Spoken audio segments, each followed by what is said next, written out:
Assalamualaikum warahmatullahi ta'ala wabarakatuh. Bismillahirrahmanirrahim. Alhamdulillahi rabbil alamin. Wassalatu wassalamu ala sayyidina Muhammadin asrafil anbiya wal mursalin wa ala alihi wa sahbihi ajma'in. Alhamdulillah, kita dapat menyambung semula apa yang telah kita perkatakan pada minggu yang lalu. Ini semua kerana nikmat Allah yang telah dilimpahkan kepada kita, dan mudah-mudahan kita senantiasa diberi peringatan di atas apa sahaja nikmat sekalipun kecil pada pandangan kita, itu adalah merupakan anugerah daripada Tuhan Rabbul Alamin. Maka kita hargailah supaya kita termasuk di dalam hamba-hambanya yang senantiasa bersyukur.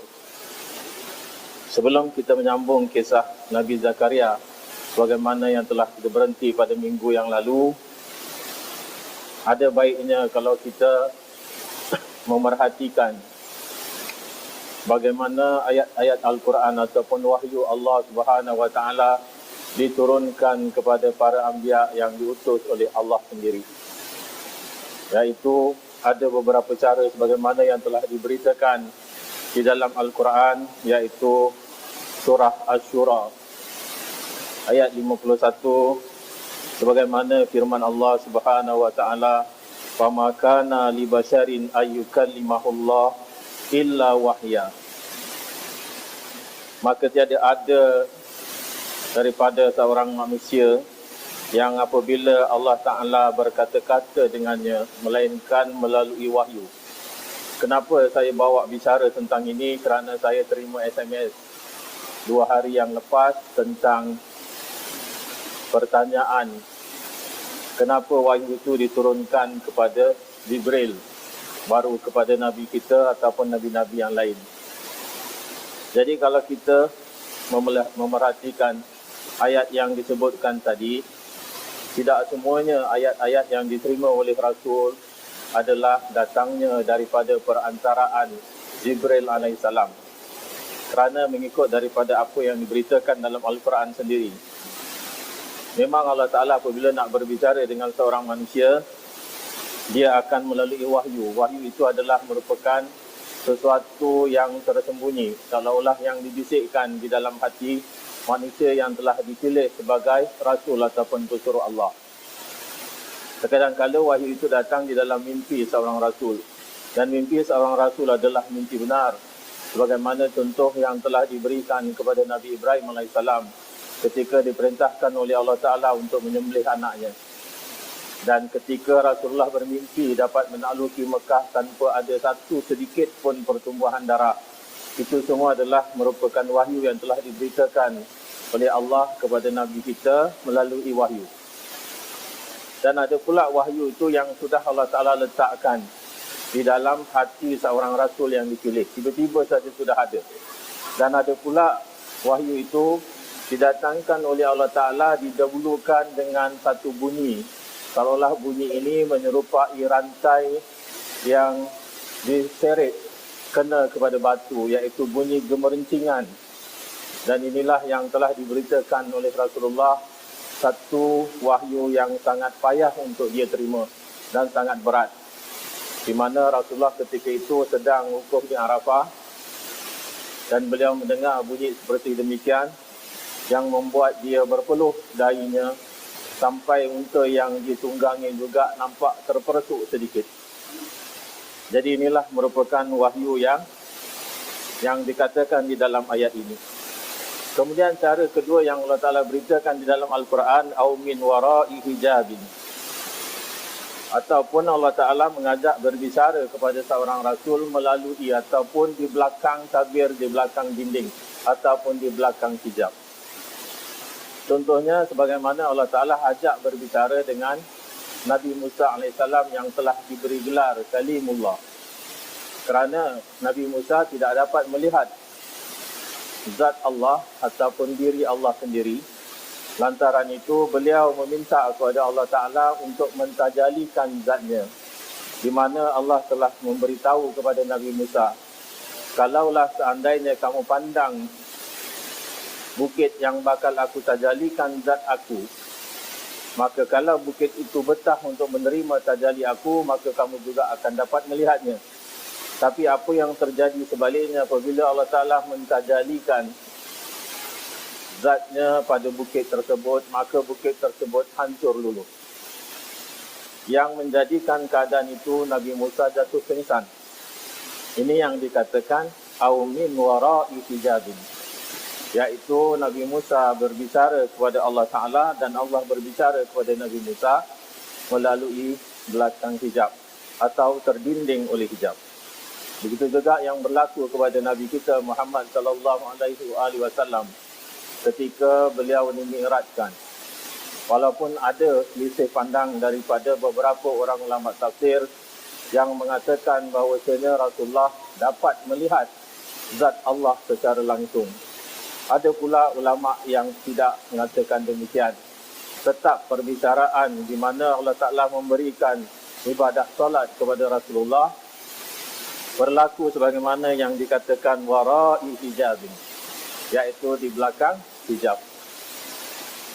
Itu juga seterusnya Allah Ta'ala mengatakan au yursila rasulan fayuhiya biiznihi ma yasha, dan cara yang ketiga diutuskan Jibril, iaitu malaikat Jibril diutuskan kepada para anbiya, para rasul yang bakal menerima apa yang diwahyukan oleh Allah Ta'ala kepada setiap para rasul. Sebagaimana yang disebutkan fayuhiya, maka diwahyukanlah biiznihi ma yasha, dengan izin Allah sebagaimana yang dikehendaki oleh Allah. Jadi tak semuanya wahyu datangnya atau disampaikan oleh Jibril. Ada wahyu langsung daripada perkataan Allah yang ditujukan kepada para rasul. Jadi ini seharusnya kita faham, iaitu apa yang telah terbuku di dalam Al-Quran ataupun di dalam Injil, baik di dalam Taurat sekalipun sebahagiannya sudah diubah, tetapi caranya tetap sama sebagaimana yang disebutkan di dalam Al-Quran.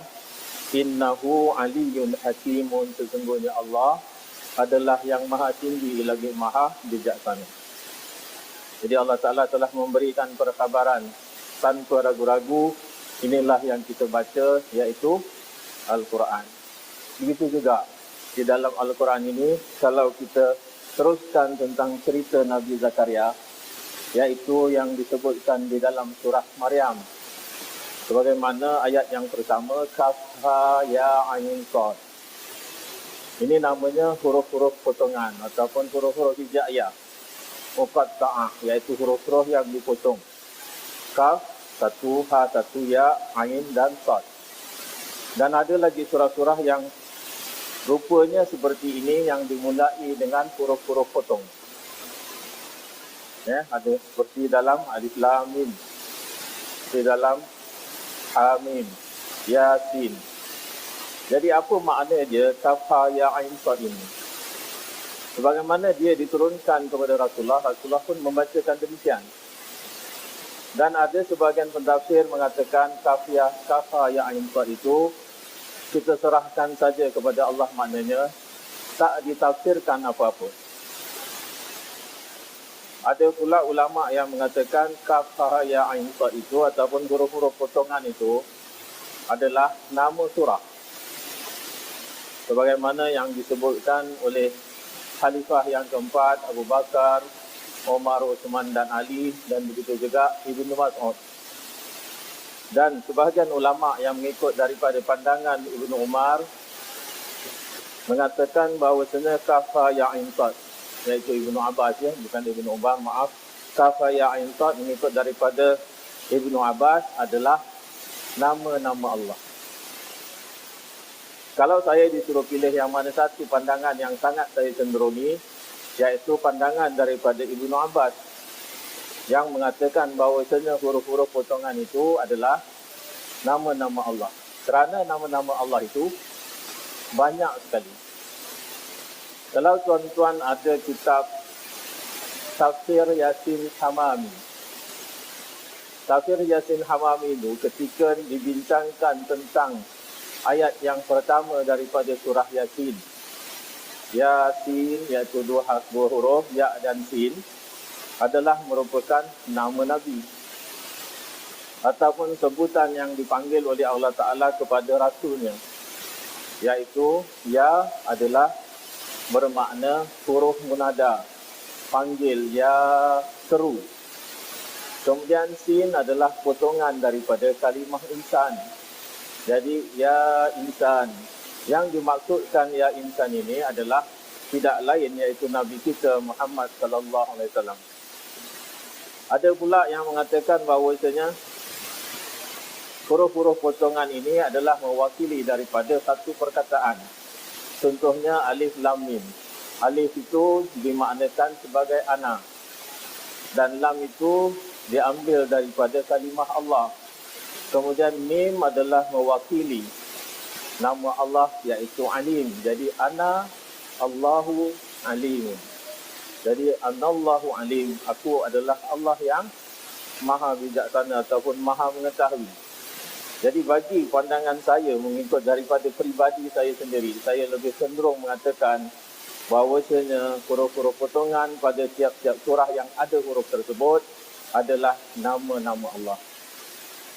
Kerana nama Allah banyak, iaitu nama Allah banyaknya sampai 4,000.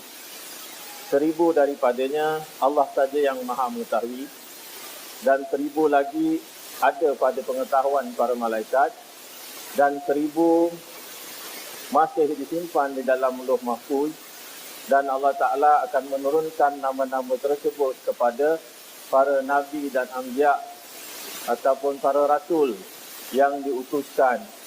Itulah yang sebab terjadinya mukjizat. Kemudian tu sudah 3,000, 300 ada di dalam kitab Taurat, 300 ada di dalam kitab Zabur, dan 300 ada di dalam kitab Injil, dan 100 ada di dalam kitab Al-Quran. Yang mana daripada 100 ini 99 adalah zahir dan 1 adalah merupakan yang tersembunyi. Ada yang mengatakan nama yang tersembunyi itu adalah kalimah Allah itu sendiri. Ada pula yang mengatakan pada tiap hari Allah Ta'ala akan mendatangkan nama yang tersembunyi itu. Siapa saja yang dapat tahu rahsia tersebut, maka beliau adalah orang yang menyandang nama tersebut. Macam-macam lagi pandangan daripada para ulama. Jadi sebab itu, kalau kita katakan kaf itu satu huruf, ha, ya, ain, sad. Ini semua huruf-huruf hijaiyah. Apabila dikatakan huruf hijaiyah, dia ada dua cara penyusunannya. Ada yang pertama yang dikatakan huruf-huruf susunan mufrad. Sebagaimana yang kita mengaji di dalam muqaddam, alif, ba, ta, sa, jim, ha, kha itu semua, itu disusun secara mufrad, satu-satu ataupun sebiji-sebiji. Ada pula huruf-huruf ini disusun secara berangkai, yang dinamakan huruf-huruf muzdawid, iaitu dirangkaikan dengan rangkai kata tertentu, iaitu abjad, hawaz, hilman, apa sebagainya. Jadi siapa yang belajar tentang angka ataupun bilangan-bilangan huruf, kalau orang yang mengikut daripada mengkaji satu huruf itu dikira satu, akan mengatakan semua huruf itu dikira secara zahirnya saja. Iaitu kalau kaf, ha, ya, ain, sad ini ada 5 huruf. Tapi bagi orang yang mengkaji secara muzdawid, iaitu angka-angka yang disusun secara muzdawid akan diberi angka iaitu 1 sampai 10, 20 sampai 100. Kemudian tu 100 sampai 1000. Jadi tidak bermakna kalau kita mengatakan kaf, ha, ya, ain, sad ini, daripada pandangan zahir memang dia 5 huruf. Tapi nilainya belum tentu 5 huruf.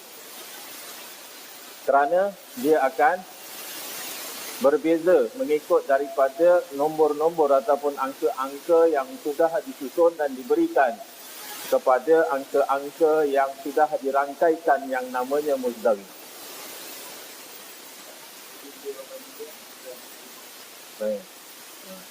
Jadi kita tak boleh mengatakan bahawasanya orang yang mengatakan kafa ya ain sad itu 5 huruf. Tak betul.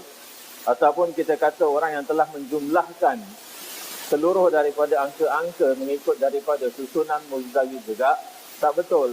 Jadi semua orang ada hujah masing-masing. Beberapa banyak ulama-ulama yang sebelumnya daripada Dr. Rashad Khalifah, ada lagi sebelumnya sudah mengkaji, macam Abdul Razak Naufal pun sudah mengkaji tentang bilang-bilangan di dalam huruf-huruf Al-Quran. Lagi siapa namanya saya tak berapa ingat, ada 3-4 ulama yang mengkaji tentang huruf-huruf Al-Quran ini. Jadi mereka telah banyak mendapatkan beberapa pandangan daripada sebahagian ulama-ulama yang terdahulu.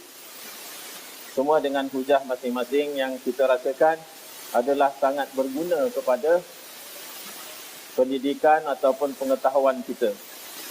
Jadi kita tidak boleh mengatakan orang ini betul, orang ini salah. Pendapat ulama ini tak tepat ataupun pendapat ulama ini tepat.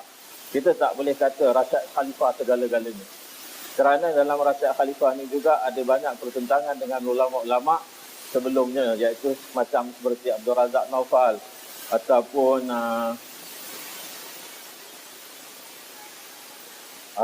Siddiq Bik, Muhammad Siddiq Bik. Muhammad Siddiq Bik ini juga adalah seorang ulama yang senantiasa mengkaji angka-angka di dalam Al-Quran. Yang menjadi perselisihan ataupun kontroversi Rashad Khalifah, beliau setelah banyak mengkaji tentang angka-angka ataupun huruf-huruf di dalam Al-Quran, dia telah mengambil satu kesimpulan, iaitu bahawasanya akan terjadi hari kiamat pada tahun 1709 Hijriah. Apabila beliau mengumumkan pandangannya ini, beliau telah mendapat banyak sanggahan daripada ulama-ulama yang sebidang dengan beliau, dan juga ulama-ulama hadis, begitu juga ulama-ulama tafsir. Jadi kita seharusnya jangan mengambil bulat-bulat kepada apa yang telah diperkatakan oleh Rashad Khalifah. Memang kita kenang jasa dia sebagai orang yang paling banyak mengkaji tentang angka-angka di dalam Al-Quran. Tapi kita juga memberi pandangan kepada orang lain juga, iaitu yang sama-sama di dalam bidang yang sama, yang tidak ada kontroversinya, kepada ulama-ulama yang sezaman dengan beliau. Jadi, di dalam kita suka kepada satu-satu ilmu, kita tidak boleh sangat keterlaluan sampai kita ketepikan pandangan orang lain. Ini nasihat saya. Pasal apa? Apabila kita ambil satu bidang itu, keterlaluan sangat, sampai seolah-olah kita merasakan bidang itulah yang paling tepat untuk kita mentafsirkan huruf ataupun kalimah-kalimah Al-Quran, itu yang akan membuat kita ketepikan pandangan ulama-ulama tafsir yang lain. Kerana kalau kita nak mengatakan tentang huruf, satu perkara. Sedangkan huruf itu sendiri pun disusun dengan berbagai-bagai cara. Dan apabila dikatakan tentang macam mana Rashad Khalifah ini mengira huruf-huruf itu, ada surah-surah yang diambil kira termasuk basmalahnya. Ada pula surah yang dikira tak termasuk basmalahnya. Padahal surah tersebut pun ada basmalah. Jadi dipertikaikan oleh orang yang sama dengan dia, iaitu bagaimana ada kalanya kamu ambil basmalah, ada kalanya kamu tak masukkan basmalah. Jadi ini yang menjadi pertikaian. Tak konsistennya dia mengira ayat-ayat di dalam Al-Quran tersebut. Kita jangan lupa bahawasanya ada satu hadis. Walaupun hadis ini adalah merupakan hadis yang dhaif, tetapi seharusnya kita mengetahui tentang hadis tersebut, iaitu seorang yang namanya Yasir bin Akhtab. Yasir bin Akhtab ini adalah adik kepada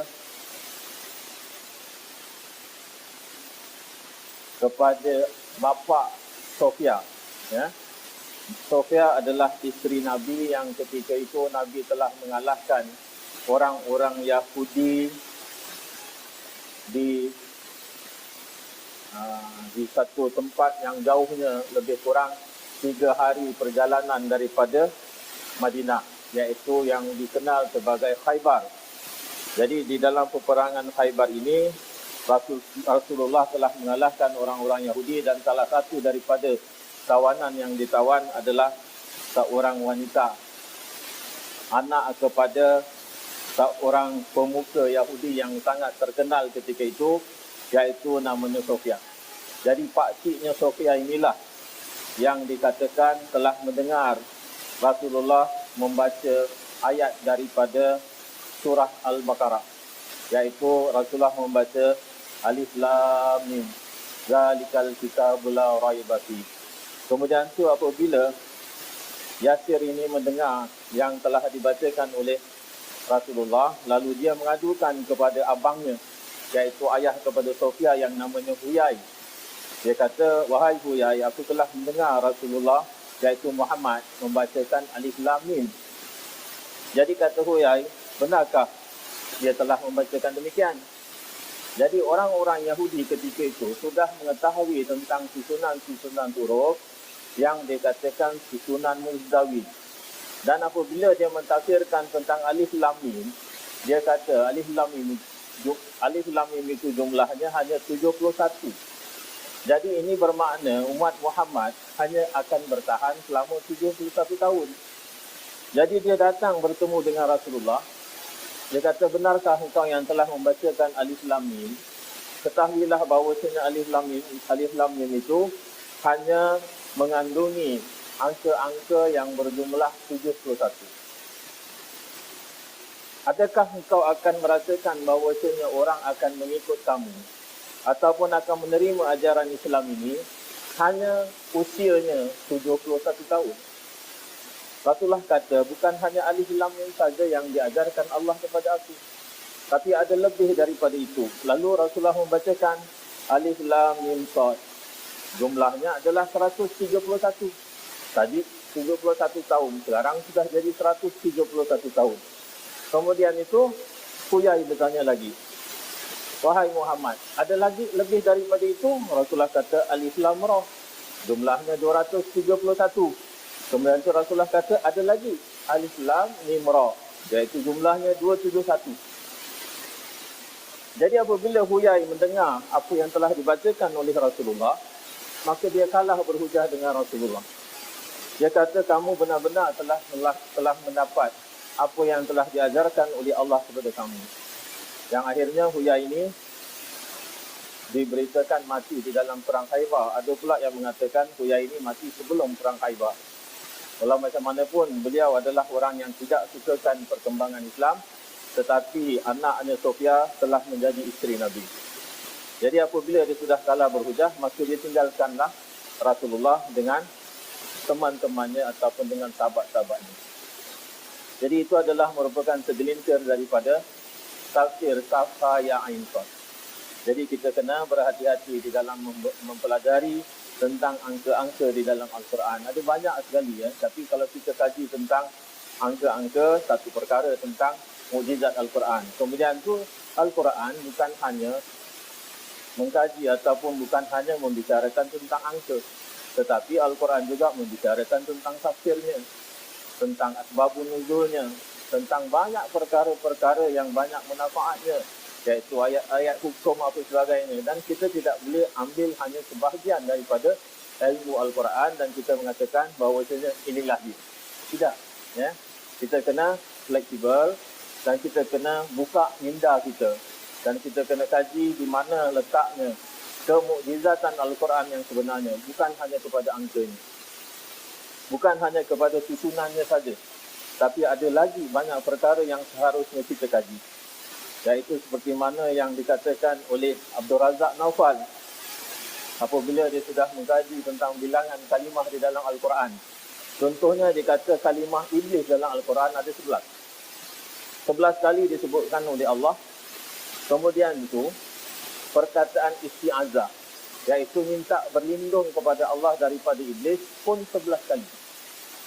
Jadi seolah-olah dia itu ada hubungan antara 11 kali nama iblis disebut dan 11 kali isti'azah pun disebut. Kemudian tu perkataan maksiat. Di dalam Al-Quran disebut 75 kali. Perkataan syukur pun disebut di dalam Al-Quran 75 kali. Perkataan dunia disebut 115 kali. Perkataan akhirah pun disebut 115 kali. Ini hanya sebahagian contoh-contoh yang ada, yang pernah dikaji oleh beberapa orang ulama yang terkemuka sebelum kita. Dan perkataan malaikat disebut oleh Allah Ta'ala 88 kali. Dan perkataan asyayatin disebut Allah Ta'ala dalam Al-Quran pun 88 kali. Jadi apa ini semua? Ini menunjukkan adalah mukjizat Al-Quran. Jadi tidak boleh hanya mengambil satu bidang angka saja. Kita mengajarkan ataupun kita menganjurkan apabila kita nak berbuat sesuatu, kita kena kaji keseluruhannya. Walaupun ada satu bidang yang kita minat, tetapi bidang-bidang lain kita raikan bersama. Kerana yang dinamakan orang yang belajar adalah yang mengetahui banyak, bukan hanya satu jurusan saja. Dia boleh jadi expert dalam satu jurusan, tetapi semua bahagian dia kena tahu. Kalau orang yang jadi ahli tafsir, dia kena mahir dalam bahasa Arabnya. Malah tiap-tiap ayat, tiap-tiap susunan Al-Quran dipelajari. Kenapa Allah Ta'ala letakkan begini? Kenapa nama surah ini surah Maryam? Nah, itu ayat pertama daripada surah Maryam yang kita katakan adalah merupakan pemberitaan yang telah diberikan oleh Allah Ta'ala kepada kita tentang Nabi Zakaria. Jadi saya rasa nak sambung lagi sudah tidak punya masa, ya. Dia nak dekat jam 2. Jadi kita berhenti pada ayat yang pertama. Sebenarnya ayat ini menceritakan tentang Zakaria sebanyak 15 ayat. Sampai nanti Allah Ta'ala telah memberikan Zakaria kurniaan seorang anak yang namanya Yahya. InsyaAllah kita akan sambung pada minggu hadapan. Mudah-mudahan kita diberi kesihatan oleh Allah Ta'ala, diberikan kemampuan dan kekuatan, diberikan kita jangan lemah untuk meraihkan apa saja pandangan daripada ulama-ulama kita, insya-Allah. Jai Sayyidina Muhammadin sallallahu alaihi wasallam. Al-Fatihah.